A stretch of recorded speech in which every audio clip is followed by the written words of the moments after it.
Find the center of gravity for rectangular lamina with rectangular hole. So rectangular lamina இருக்குது, அதில் ஒரு rectangular ஷேப்பில் ஒரு ஹோல் இருக்குது. ஸோ இதோடைய சென்டர் ஆஃப் கிராவிட்டி எப்படி இருக்குதுன்னு கண்டுபிடிக்கணும்.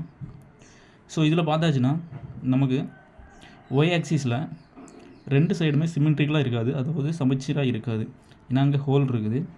ஸோ அதனால் நம்ம ஒய் ஆக்சிஸ்லேயும் வந்து சென்டர் ஆஃப் கிராவிட்டி கண்டுபிடிக்கணும், எக்ஸ் ஆக்சிஸ்லேயும் சென்டர் ஆஃப் கிராவிட்டி கண்டுபிடிக்கணும். ஸோ இப்போ ஒய் ஆக்சிஸில் பார்த்தாச்சுன்னா சென்டர் ஆஃப் கிராவிட்டி கண்டுபிடிக்கிறது ஒய் பார்னு எடுத்துக்கலாம். ஸோ இதில் ஃபார்முலா பார்த்தாச்சுன்னா a1 y1 minus a2 y2 divided by a1 minus a2. So நார்மலாக நமக்கு ஃபார்முலா எப்படி வரும்னா ப்ளஸ் சிம்பிள் வச்சு தான் வரும். ஆனால் இந்த மாதிரி ஹோல் வந்தால் மட்டும் மைனஸில் எடுக்கணும். ஏன்னா இந்த மாதிரி ஹோல் வரும்போது நமக்கு இந்த பகுதி வந்து இந்த பார்ட் வந்து எம்டி ஆயிடுது. ஸோ இந்த எம்டியான பார்ட்டையும் நம்ம வந்து ப்ளஸ் பண்ணி அதை கால்குலேட் பண்ணக்கூடாது. ஸோ இதை மைனஸ் பண்ணிவிட்டு மிச்சம் மீதி இருக்கிற ஏரியா வந்து நம்ம சென்டர் ஆஃப் கிராவிட்டி கண்டுபிடிக்கணும். ஸோ அதனால தான் இந்த மாதிரி மைனஸ் சிம்பிள் எடுத்துருக்குறோம்.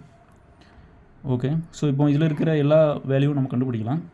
First a1.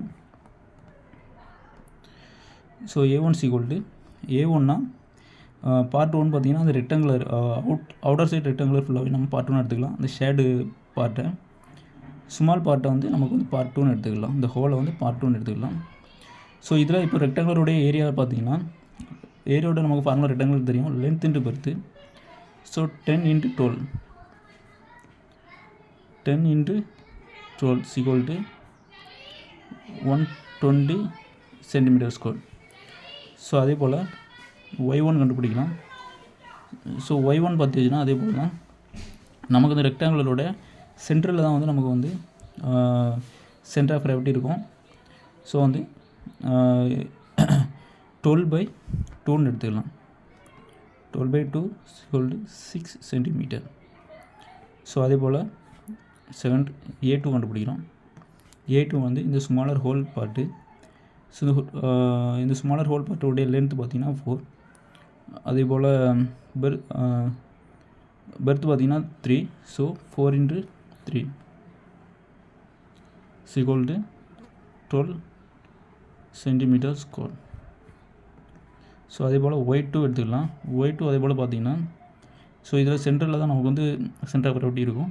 ஸோ அதனால் 2 நமக்கு எப்போவுமே பார்த்திங்கன்னா மெஷர் பண்ணும்போது ஒய் ஆக்சிஸில் வந்து மூமெண்ட் ஆஃப் ஏரியாவில் வந்து எப்போதுமே மூமெண்ட் ஆஃப் ஏரியான்றது தான் மெஷர் பண்ணணும். ஸோ ஒய் ஆக்சிஸில் மூமெண்ட் ஆஃப் ஏரியா இருக்கும் பார்த்திங்கன்னா நமக்கு டிசி, அதாவது கீழே அப்போ லோவர் பார்ட்டில் தான் வந்து மூமெண்ட் ஆஃப் ஏரியா இருக்கும். ஸோ அதில் தான் மெஷர் பண்ணணும். ஸோ அதில் வந்து மெஷர் பண்ணும்போது நமக்கு ஃபஸ்ட்டு 2 இருக்குது. ஸோ 2 எடுத்துக்கலாம். ஸோ அதுக்கடுத்து 4 இருக்குது, நமக்கு சென்டரில் தான் இருக்கும். ஸோ ப்ளஸ் 4/2 = நமக்கு கிடைக்கக்கூடிய ஆன்சர் வந்து 4 cm. ஸோ இப்போ எல்லாமே கண்டுபிடிச்சாச்சு. இந்த வேல்யூ எப்படி அப்ளை பண்ணலாம்? 120 × 6 - 12 × 4. So next 120 a1 120 minus a2 12.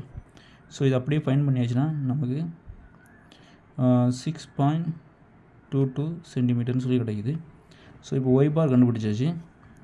Y பார் நம்ம வந்து டிசியை மூமெண்ட் ஆஃப் ஏரியாவை வச்சு ஒய் பார் கண்டுபிடிச்சோம்.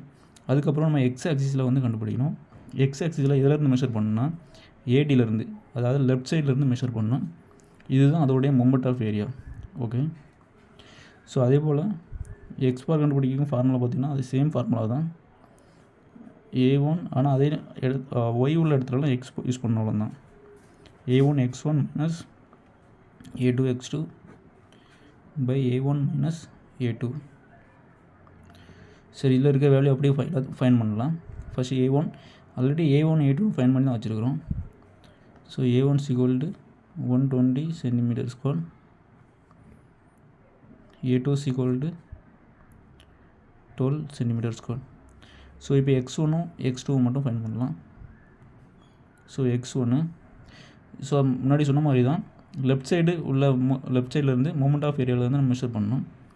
ஸோ இந்த ரெக்டாங்குலர் மெஷர் பண்ணியாச்சுன்னா நமக்கு பாதியில் தான் இருக்கும் நமக்கு வந்து சென்டர் ஆஃப் கிராவிட்டி. ஸோ இங்கே பெர்த் பார்த்திங்கன்னா 10. So 10/2 = 5 cm. ஸோ அதே போல் x2 கண்டுபிடிக்கலாம். x2 வந்து இந்த ஹோலுடைய சென்டர் ஆஃப் கிராவிட்டி. ஸோ இந்த ஹோலுடைய சென்டர் ஆஃப் கிராவிட்டி எடுக்கும் பார்த்திங்கன்னா இதில் இருந்து இது நமக்கு வந்து 10 சென்டிமீட்டர் தெரியும். ஸோ அதில் பாதி வந்து 5 சென்டிமீட்டர். ஸோ இதிலேருந்து நமக்கு சென்டர் முடியும் 5 சென்டிமீட்டர். ஸோ அதை எடுத்துக்கலாம். ப்ளஸ் இந்த கேப் பார்த்திங்கன்னா 1 சென்டிமீட்டர். ஸோ அதை எடுத்துக்கலாம். ப்ளஸ் நமக்கு அந்த ரெக்டாங்குலர் ஸ்மால் ரெக்டாங்குலர் எவ்வளோ பிரெத்தில் வருதுன்னா 3 சென்டிமீட்டரில் வருது. ஸோ நமக்கு இதில் பாதியில் தான் இருக்கும். ஸோ அதனால் 3/2 எடுத்துக்கலாம். ஸோ இதை அப்படியே ஃபைன் பண்ணி வச்சுன்னா நமக்கு 7.5 சென்டிமீட்டர்னு சொல்லி கிடைக்குது. ஸோ இந்த வேல்யூ அப்படியே நம்ம வந்து எக்ஸ் பாரில் வந்து அப்ளை பண்ணலாம். ஸோ அப்ளை பண்ணியாச்சுன்னா A1 120, அதே போல் x1 5 × 5, A2 12, x2 7.5 divided by A1 120, A2 12. So இது ஃபைன் பண்ணி வச்சுன்னா நமக்கு 600 - 90 by 108 = இதை டிவைடட் நம்ம ஃபைன் பண்ணும்போது 4.72 சென்டிமீட்டரில் கிடைக்குது. ஸோ அப்படின்னா நமக்கு எக்ஸ் ஆக்சிஸில் வந்து 4.72. ஸோ இது 10னா நமக்கு பாதி 5. ஸோ 4.72 இந்த இதில் வருது, இந்த சம்திங்கில் வருது. அதே போல் ஒய் பார் எவ்வளோ இருக்குன்னா 6.22. இப்போ 12னா 6.6 இதில் வரும். ஸோ சென்டர் ஆஃப் கிராவிட்டி இந்த இடத்துல மேக்ஸிமம் வரும்.